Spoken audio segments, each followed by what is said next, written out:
திருவாரூர் மாவட்டம் நன்னிலத்தில் ஆயுதப்படை மைதானம் அருகே பால் பாக்கெட்டுகளை ஏற்றி வந்த ஆம்னி வேன் திடீரென தீப்பிடித்து எரிந்ததால் பரபரப்பு ஏற்பட்டது. கூடுதல் விவரங்களை செய்தியாளர் மணிகண்டன் வழங்க கேட்கலாம். மணிகண்டன், இந்த விபத்து பற்றிய கள விவரங்கள் என்ன?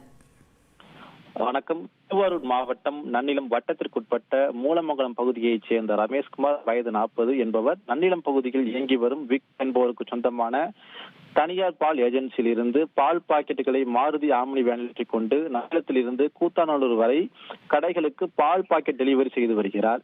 இந்த நிலையில் வழக்கம் போல் இன்று காலை ரமேஷ்குமார் ஆம்னி வேனில் பால் பாக்கெட்டுகளை ஏற்றிக்கொண்டு கூத்தாநல்லூர் பகுதியில் உள்ள கடைகளில் பால் பாக்கெட் டெலிவரி செய்துவிட்டு நன்னிலம் செல்வதற்காக திருவாரூர் நோக்கி வந்து கொண்டிருந்த பொழுது விளமல் ஆயுதப்படை மைதானம் அருகில் ஆம்னி வேனில் பின்பக்கத்தில் புகை வந்துள்ளதாக இருசக்கர வாகனத்தில் சென்ற நபரிடம் ஒருவர் ரமேஷ்குமாரிடம் தெரிவித்துள்ளனர். இந்த நிலையில் ஆம்னி வேன் தீப்பிடிக்க தொடங்கியுள்ளது. இதனை பார்த்த ரமேஷ்குமார் உடனடியாக இறங்கிய நிலையில் ஆம்னி வேன் எரிந்து முற்றிலும் சேதமடைந்தது. மேலும் அருகில் உள்ள பனை மரத்திலும் தீ பற்றியிருந்தால் பரபரப்பு ஏற்பட்டது.